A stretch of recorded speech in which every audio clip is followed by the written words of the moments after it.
Sports science in professional sport has a massive focus on recovery. Back in my day, it was all about the ice baths. Let's have a look at what the Western Bulldogs have with their Cryosauna.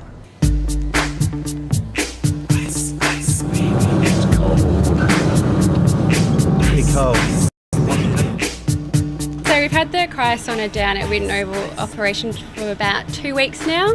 We've just started cycling the players through and we've been having a really positive response. We're having a look at whether we're going to use this for before training sessions and also for recovery.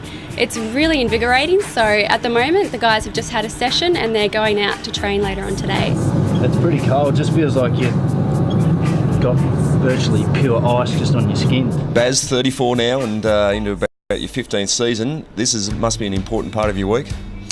Yeah, it's certainly different to the old traditional ice bath, but it only takes a couple of minutes and you're in and out and you feel a lot better once you get out. So it's it's a good addition at 34. 135 and dropping.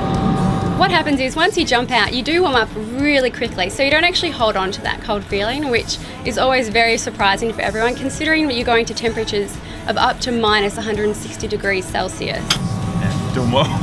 The guys are reporting reductions in fatigue of about 35% and reducing soreness by about 45%. So these are huge numbers in athletes where normally we look at 1 or 2% change as being something really important. So this is huge. It's not bad, actually. It's pretty good. All the blood rushes to you. I feel pretty good. With the ice bath, obviously it's you feel a bit better after, but this is pretty much automatic, so it's definitely different. Yeah, I think you've got to keep moving. Either they reckon over 3 minutes is dangerous, so we're in here for 2. So Now this is very new in Australia, and especially in sport in Australia. Is it used around the world? At the moment, it's been used quite widely in the European countries and looking mainly at soccer and rugby. Now I'm 42, genuinely very sore all the time, so I'll jump in and see how we go.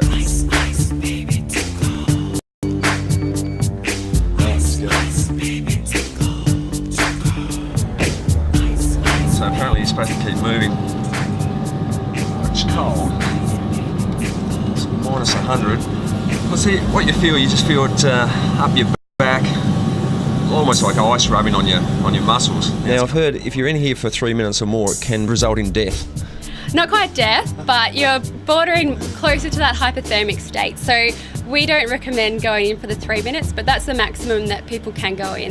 But the guys go in for 2 minutes and they're fine. But I don't know whether it's as severe as like an ice bath, as uncomfortable. Actually, it's really cold now. So we're going up through minus 115. Yeah, and getting colder actually. Well, it's not unbearable by any stretch of the imagination, but here's another surge. 143. I've got a sneaky suspicion this might go a little bit higher than we saw the other boys. Oh yeah, there we go.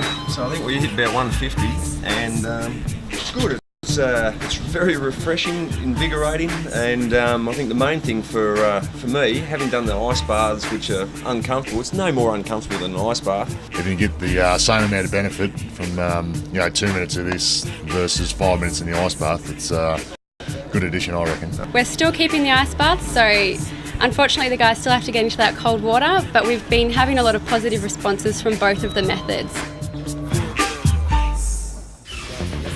Fantastic story, Alistair Lynch. Looking fit enough to play, if you don't mind. Well, our guest tonight was a star with both the Western Bulldogs and Port Adelaide, now an assistant coach at the Western Bulldogs, Brett Montgomery. Thanks for joining us, Monty. That's good to